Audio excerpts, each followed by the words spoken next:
ॐ त्र्यम्बकं यजामहे सुगन्धिं पुष्टिवर्धनम्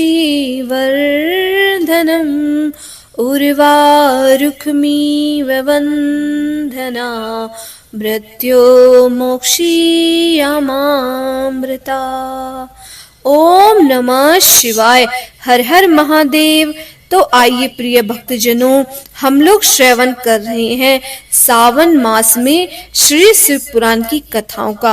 अब तक हमने जाना कि किस प्रकार चंचला पाप में डूबी हुई थी और जब उसने ब्राह्मण देवता के मुख से शिव पुराण की कथा सुनी तो उसे अपनी गलती का एहसास हुआ और वह ब्राह्मण देवता के चरणों में गिरकर क्षमा याचना करने लगी और बोली कि हे ब्राह्मण देवता, अब आप ही मेरा उद्धार करें। तो आइए आगे की कथा का श्रवण करते हैं।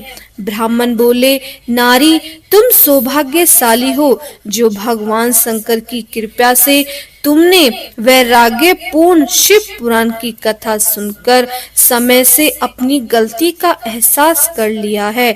तुम डरो मत और भगवान शिव की शरण में जाओ।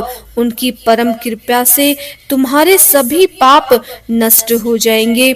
मैं तुम्हें भगवान शिव की कथा सहित वह मार्ग बताऊंगा जिसके द्वारा तुम्हें सुख देने वाली उत्तम गति प्राप्त होगी। शिव कथा सुनने से तुम्हारी बुद्धि शुद्ध हो गई है और तुम्हें पश्चाताप हुआ है तथा मन में वैराग्य उत्पन्न हुआ है। पश्चाताप ही पापों का शोधक है, इससे ही पापों की शुद्धि होती है। सत्पुरुषों के अनुसार पाप की शुद्धि के लिए प्रायश्चित पश्चाताप से ही संपन्न होता है। जो मनुष्य अपने कुकर्म के लिए पश्चाताप नहीं करता वह उत्तम गति प्राप्त नहीं करता, परंतु जिसे अपने कुकृत्य पर हार्दिक पश्चाताप होता है वह अवश्य उत्तम गति का भागीदारी होता है, इसमें कोई शक नहीं है। शिव पुराण की कथा सुनने से चित्त को शुद्धि एवं मन निर्मल हो जाता है। शुद्ध चित्त में ही भगवान शिव व पार्वती माता का वास होता है। वह शुद्ध आत्मा पुरुष सदा शिव के पद को प्राप्त होता है। इस कथा का श्रवण सभी मनुष्य के लिए कल्याणकारी है, अतः इसकी आराधना व सेवा करनी चाहिए। यह कथा भव बंधन रूपी रोग का नाश करने वाली है। भगवान शिव की कथा सुनकर हृदय में उसका मनन करना चाहिए, इससे चित्त की शुद्धि होती है। चित्त शुद्ध होने से ज्ञान और वैराग्य के साथ महेश्वर की भक्ति निश्चय ही प्रकट होती है तथा उनके अनुग्रह में दिव्य मुक्ति प्राप्त होती है। जो मनुष्य माया के प्रति आसक्त है वह संसार बंधन से मुक्त नहीं होता। हे ब्राह्मण पत्नी, तुम अन्य विषयों से अपने मन को हटाकर भगवान शंकर की इस परम पावन कथा को सुनो। इससे तुम्हारे चित्त की शुद्धि होगी और तुम्हें मोक्ष की प्राप्ति होगी। जो मनुष्य निर्मल हृदय से भगवान शिव के चरणों का चिंतन करता है उसकी एक ही जन्म में मुक्ति हो जाती है। सूत जी कहते हैं, शौनक, यह कहकर वे ब्राह्मण चुप हो गए। उनका हृदय करुणा से भर गया। वे ध्यान में मगन हो गए। ब्राह्मण का उक्त उपदेश सुनकर चंचला के नेत्रों में आनंद के आंसू छलक आए। वह हर्ष से भरे हृदय से ब्राह्मण देवता के चरणों में गिर गई और हाथ जोड़कर बोली, मैं कृतार्थ हो गई। हे ब्राह्मण, शिव भक्तों में श्रेष्ठ स्वामिन, आप धन्य हैं। आप परमार्थदर्शी हैं और सदा परोपकार में लगे रहते हैं। साधो, मैं नरक के समुद्र में गिर रही हूँ, कृपया करके मेरा उद्धार कीजिए। जिस पौराणिक व अमृत के समान सुंदर शिव कथा की बात आपने की है उसे सुनकर ही मेरा मन में वैराग्य उत्पन्न हुआ है। उस अमृत शिव पुराण कथा को सुनने के लिए मेरे मन में बड़ी श्रद्धा हो रही है, कृपया मुझे उसे सुनाइए। सूत जी कहते हैं, शिव पुराण की कथा सुनने की इच्छा मन में लिए हुए चंचुला उन ब्राह्मण देवता की सेवा में वहीं रहने लगी। उस गोकर्ण नामक महाक्षेत्र में उन ब्राह्मण देवता के मुख से चंचुला शिव पुराण की भक्ति, ज्ञान और वैराग्य बढ़ाने वाली और मुक्ति देने वाली परम उत्तम कथा सुनकर कृतार्थ हुई। उसका चित्त शुद्ध हो गया। वह अपने हृदय में भगवान शिव के सगुण रूप का चिंतन करने लगी। वह सदैव शिव के सच्चिदानंदमय स्वरूप का स्मरण करती थी। तत्पश्चात अपना समय पूर्ण होने पर चंचुला ने बिना किसी कष्ट के अपना शरीर त्याग दिया। उसे लेने के लिए एक दिव्य विमान वहां आया। यह विमान शोभा साधनों से सजा हुआ था एवं शिव गणों से सुशोभित था। चंचुला विमान में शिवपुरी पहुंची। उसके सारे पाप धुल गए। वह दिव्यांगना हो गई। वह गौरांगनी देवी मस्तक पर अर्धचंद्र का मुकुट व अन्य दिव्य आभूषण पहने शिवपुरी पहुंची। वहां उसने सनातन देवी त्रिनेत्रधारी महादेव शिव को देखा। सभी देवता उनकी सेवा में भक्ति भाव से उपस्थित थे। उनकी अंग कांति करोड़ों सूर्य के समान प्रकाशित हो रही थी। 5 मुख और हर मुख में 3-3 नेत्र थे। मस्तक पर अर्धचंद्र आकार मुकुट शोभायमान हो रहा था। कंठ में नील चिन्ह था। उनके साथ में देवी गौरी विराजमान थी, जो विद्युत पुंज के समान प्रकाशित हो रही थी। महादेव जी की कांति कपूर के समान गौर थी। उनके शरीर पर श्वेत वस्त्र थे तथा शरीर श्वेत भस्म से युक्त था। इस प्रकार भगवान शिव के परम उज्जवल रूप के दर्शन कर चंचुला बहुत प्रसन्न हुई। उसने भगवान को बारंबार प्रणाम किया और हाथ जोड़कर प्रेम, आनंद और संतोष से युक्त हो विनीत भाव से खड़ी हो गई। उसके नेत्रों से आनंद के अश्रु की धारा बहने लगी। भगवान शंकर व भगवती गौरी उमा ने करुणा के साथ सौम्य दृष्टि से देखकर चंचला को अपने पास बुलाया। गौरी उमा ने उसे प्रेम पूर्वक अपनी सखी बना लिया। चंचला सुख पूर्वक भगवान के धाम में उमा देवी की सखी के रूप में निवास करने लगी। सूत जी बोले, शौनक, एक दिन चंचला आनंद में मगन उमा देवी के पास गई और दोनों हाथ जोड़कर उनकी स्तुति करने लगी। चंचला बोली, हे गिरिजानंदिनी स्कंद माता उमा, आप सभी मनुष्य एवं देवताओं द्वारा पूज्य तथा समस्त सुखों को देने वाली हैं। आप शुभ प्रिया हैं। आप ही सगुना और निर्गुणा हैं। हे सच्चिदानंद स्वरूपनी, आप ही प्रकृति की पोषक हैं। हे माता, आप ही संसार की सृष्टि, पालन और संहार करने वाली हैं। आप ही ब्रह्मा, शिव और महेश को उत्तम प्रतिष्ठा देने वाली हैं, परम शक्ति हैं। सूत जी कहते हैं, शौनक, सद्गति प्राप्त चंचुला इस प्रकार देवी की स्तुति कर शांत हो गई। उसकी आंखों में प्रेम से आंसू उमड़ आए। तब शंकर प्रिया भक्त वत्सला उमा देवी ने बड़े प्रेम से चंचुला को चुप कराते हुए कहा, सखी चंचुला, मैं तुम्हारी स्तुति से बहुत प्रसन्न हूँ। बोलो, क्या वर मांगती हो? चंचुला बोली, हे गिरिराज कुमारी, मेरे पति बिंदुक इस समय कहाँ हैं? उनकी कैसी गति हुई है, मुझे बताइए और कुछ ऐसा उपाय कीजिए ताकि हम फिर से मिल सकें। हे महादेवी, मेरे पति एक शूद्र जाति वेश्या के प्रति आसक्त थे और पाप में ही डूबे रहते थे। गिरिजा बोली, बेटी, तुम्हारा पति बिंदुक बड़ा पापी था। उसका अंत बड़ा भयानक हुआ। वेश्या का उपभोग करने के कारण वह मूर्ख नरक में अनेक वर्षों तक अनेक प्रकार के दुख भोग कर अब शेष पाप को भोगने के लिए विंध्य पर्वत पर पिशाच की योनि में रह रहा है। वह दुष्ट वहीं वायु पीकर रहता है और सब प्रकार के कष्ट सहता है। सूत जी कहते हैं, शौनक, गौरी देवी की यह बात सुनकर चंचुला अत्यंत दुखी हो गई। फिर मन को किसी तरह स्थिर करती हुई दुखी हृदय से माँ गौरी से उसने एक बार फिर पूछा, हे महादेवी, मुझ पर कृपा कीजिए और मेरे पापी पति का अब उद्धार कर दीजिए। कृपया करके मुझे वह उपाय बताइए जिससे मेरे पति को उत्तम गति की प्राप्ति हो। गौरी देवी ने कहा, यदि तुम्हारा पति बिंदुक शिव पुराण की पुण्यमयी कथा सुने तो वह इस दुर्गति को पार करके उत्तम गति का भागी हो सकता है।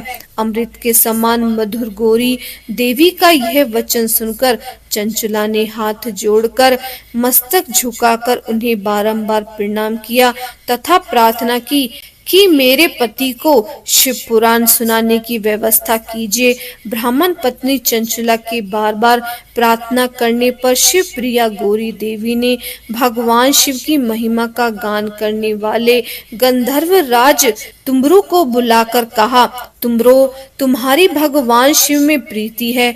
तुम मेरे मन की सभी बातें जानकर मेरे कार्यों को सिद्ध करते हो। तुम मेरी इस सखी के साथ विंध्य पर जाओ। वहां एक महाघोर और भयानक पिशाच रहता है। पूर्ण जन्म में वह पिशाच बिंदुक नामक ब्राह्मण मेरी इस सखी चंचुला का पति था। वह वेश्यगामी हो गया। उसने स्नान संध्या आदि नित्य कर्म छोड़ दिए। क्रोध के कारण उसकी बुद्धि भ्रष्ट हो गई। दुर्जनों से उसकी मित्रता तथा सज्जनों से द्वेष बढ़ गया था। वह अस्त्र शस्त्र से हिंसा करता, लोगों को सताता और उनके घरों में आग लगा देता था। चांडालों से दोस्ती करता, वह रोज वेश्या के पास जाता था। पत्नी को त्याग कर दुष्ट लोगों से दोस्ती कर उन्हीं के संपर्क में रहता था। वह मृत्यु तक दुराचार में फंसा रहा। मृत्यु के बाद उसे पापियों के भोग स्थान यमपुरी ले जाया गया। वहां घोर नरकों को सहकर इस समय वह विंध्य पर्वत पर पिशाच बनकर रह रहा है और पापों का फल भोग रहा है। तुम उसके सामने परम पुण्यमयी पापों का नाश करने वाली शिव पुराण की दिव्य कथा का प्रवचन करो। इस कथा को सुनने से उसका हृदय सभी पापों से मुक्त होकर शुद्ध हो जाएगा और वह प्रेत योनि से मुक्त हो जाएगा। दुर्गति से मुक्त होने पर उस बिंदुक नामक पिशाच को विमान पर बिठाकर तुम भगवान शिव के पास ले आना। सूत जी कहते हैं, शौनक, माँ का आदेश पाकर गंधर्व राज तुम्बुरो प्रसन्न पूर्वक अपने भाग्य को सराहना करते हुए चंचुला को साथ लेकर विमान से पिशाच के निवास स्थान विंध्य पर्वत पर गया। वहां पहुंचकर उसने उस विकराल आकृति वाले पिशाच को देखा। उसका शरीर विशाल था, उसकी ठोड़ी बड़ी थी। वह कभी हंसता तो कभी रोता और कभी उछलता। महाबली तुम्बरों ने बिंदुक नामक पिशाच को पासों से बांध लिया। इसके पश्चात तुम्बरों ने शिव पुराण की कथा बांचने के लिए स्थान तलाश कर मंडप की रचना की। शीघ्र ही इस बात का पता लोगों को चल गया कि एक पिशाच के उद्धार हेतु देवी पार्वती की आज्ञा से तुम्बरो शिव पुराण की अमृत कथा सुनाने विंध्य पर्वत पर गया है। उस कथा को सुनने के लोभ से बहुत से देव ऋषि वहां आ पहुंचे। सभी को आदर पूर्वक स्थान दिया गया। पिशाच बिंदु को पासों से बांधकर आसन पर बिठाया गया और तब तुम्बरों ने परम उत्तम शिव पुराण की अमृत कथा का गान शुरू किया। उसने पहली विंध्येश्वर संहिता से लेकर 7वीं वायु संहिता तक शिव पुराण की कथा का स्पष्ट वर्णन किया। 7 संहिताओं सहित शिव पुराण को सुनकर सभी श्रोता कृतार्थ हो गए। परम पुण्य आत्मा शिव पुराण को सुनकर पिशाच सभी पापों से मुक्त हो गए और उसने पिशाच शरीर का त्याग कर दिया। शीघ्र ही उसका रूप दिव्य हो गया, उसका शरीर गौर वर्ण का हो गया, शरीर पर श्वेत वस्त्र एवं पुरुषों के आभूषण आ गए। इस प्रकार दिव्य देहधारी होकर बिंदुक अपनी पत्नी चंचला के साथ स्वयं भी भगवान शिव का गुणगान करने लगा। उसे इस दिव्य रूप में देखकर सभी को बहुत आश्चर्य हुआ। उसका मन परम आनंद से परिपूर्ण हो गया।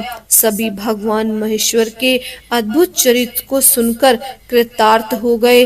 उनका यशोगान करते हुए अपने अपने धाम को चले गए। बिंदुक अपनी पत्नी चंचला के साथ विमान में बैठकर शिवपुरी की ओर चल दिया। महेश्वर के गुणों का गान करता हुआ बिंदुक अपनी पत्नी चंचला व तुम्बरों के साथ शीघ्र ही शिव धाम पहुंच गया। भगवान शिव व देवी पार्वती ने उसे अपना पार्षद बना लिया। दोनों पति पत्नी सुख पूर्वक भगवान महेश्वर एवं देवी गौरी के चरणों में अविचल निवास पाकर धन्य हो गए।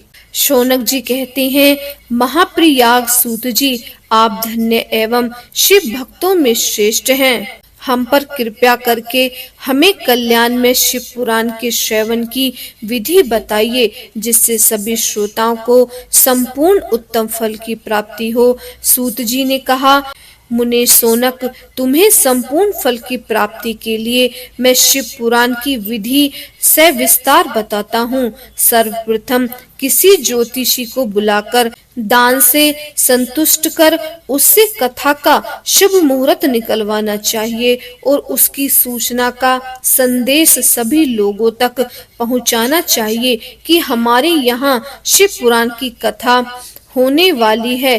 अपने कल्याण की इच्छा रखने वाले को इसे सुनने अवश्य पधारना चाहिए। देश देश में भी जो भगवान शिव के भक्त हों तथा शिव कथा के कीर्तन और श्रवण के उत्सुक हों, उन सभी को आदर पूर्वक बुलाना चाहिए और उनका आदर सत्कार करना चाहिए। शिव पुराण सुनने के लिए मंदिर, तीर्थ, वन प्राप्त अथवा घर में ही उत्तम स्थान का निर्माण करना चाहिए। केले के खंभों से सुशोभित कथा मंडप तैयार करना चाहिए। उसे सब और फूल, पुष्प, सुंदर चंदोवे से अलंकृत करना चाहिए। चारों कोनों पर ध्वज लगाकर उसे विभिन्न सामग्री से सुशोभित करें। भगवान शंकर के लिए भक्ति पूर्वक दिव्य आसन का निर्माण करना चाहिए तथा कथावाचक के लिए भी दिव्य आसन का निर्माण करना चाहिए। कथा सुनने वालों के लिए भी सुयोग्य आसन की व्यवस्था करें तथा अन्य लोगों के बैठने की भी व्यवस्था करें।